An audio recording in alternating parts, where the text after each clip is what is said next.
What's going on, guys? Look, I'm really sorry I haven't had the chance to make any videos past few weeks. Those of you who are on my Facebook page know that I was super busy. But the good news is I'm back, and hopefully, I'll try to set a schedule where I can make at least 2 or 3 videos, 4 videos, possibly a month. Anyway, this video I'm going to talk about focusing on the eye. You know how I'm always saying that you got to focus on the eye when you're doing portraits. I'll tell you why you need to do this, why you should do this, and do you always have to focus on the eye? And the answer is no. So I'm going to show you a few pictures and tell you when I focused on the eye and when it really doesn't matter. All right, the picture that you're looking at, obviously, I place that square focal point on the eye. It really doesn't matter if it's this eye or that eye because both eyes are falling on the same focus plane. Okay. Whoops. All right. Anyway, let me zoom in a little just to show you the sharpness. Super sharp. If you don't focus on the eye when you are doing such close-up, it's just the picture's just not gonna pop. Okay. I'm gonna show you a quick example. Picture I took of my nephew. All right. Not a good composition because he really can't sit or stand still. Took me a long time to even get 2 shots. Anyway, in this picture you can see that I focused on the eye, and the picture almost, it talks to you because the eyes make the picture really pop. All right. Next picture, I did not focus on the eye, and you could see the blurriness here. So if you compare the two pictures, you can tell right away that there's something in this picture that basically pulls you compared to there's just nothing going on because I focused on his face, okay? And because of that, the eyes are blurry. So that is the reason why you need to focus on the eye. Alright, back to the other pictures. So here's another picture, focus on the eye. And you'll notice that all these pictures, I'm doing a close-up basically, okay? Let me show you the sharpness in this picture.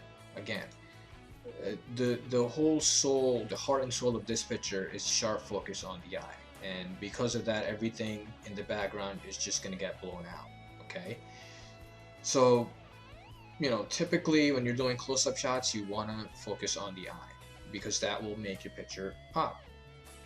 Do you always have to focus on the eye? And the answer is no. Here's an example. Let me zoom in a little.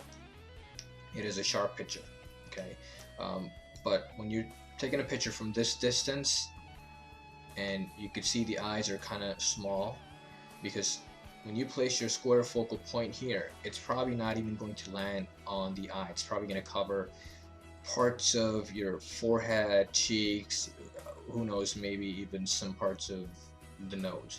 So in a situation like this, it really doesn't matter if you're focusing on the eye, if you place that square focal point on the eye, or you're placing it on the face, like on the forehead area, or at the cheeks. So sometimes you have to take a picture, real fast, and you can't spend too much time placing that square exactly on the eye. So, if you see an opportunity where, kid is laughing or doing something, or even an adult that you want to capture, just keep in mind when you're about to take a picture, when you're setting up that shot, know that if it's a really close up or it's you're taking it from a distance. So in a situation like this, it really doesn't matter if you're going to focus on the eye or not.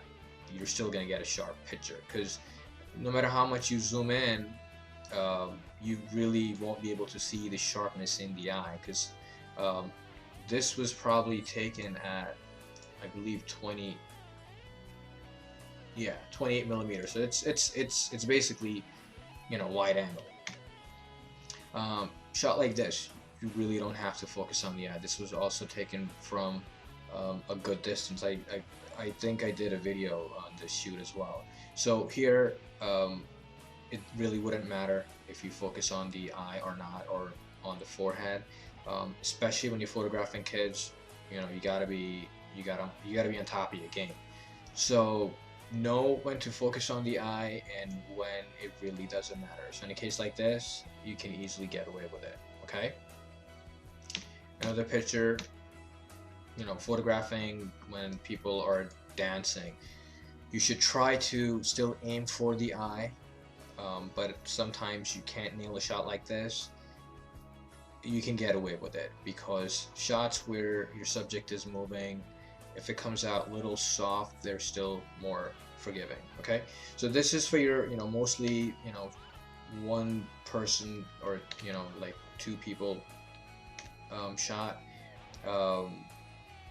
Place if it's a close-up, go for the eye, and if it's you're taking it from a good distance and the eyes are really small, it doesn't matter. All right. Next video, well, I don't know if it's going to be next or not, but in future I'll do a video on group shots because a lot of people ask, question, where do you focus on a group shot? So, I'll show you guys where to place your focal point if you're doing a small group like this, medium-sized group like this, or a large group like this, because there are multiple factors involved in it. How much you're zooming, if your lens is focusing at infinity or not. So I'll do a separate video on that. Anyway, this is it for today, and I'm gonna do an editing video on this picture pretty soon. And if you guys have any requests, please let me know. Hope all's well. If you learn anything new, please don't forget to thumbs up on YouTube. Alright guys, talk to you later. Bye bye.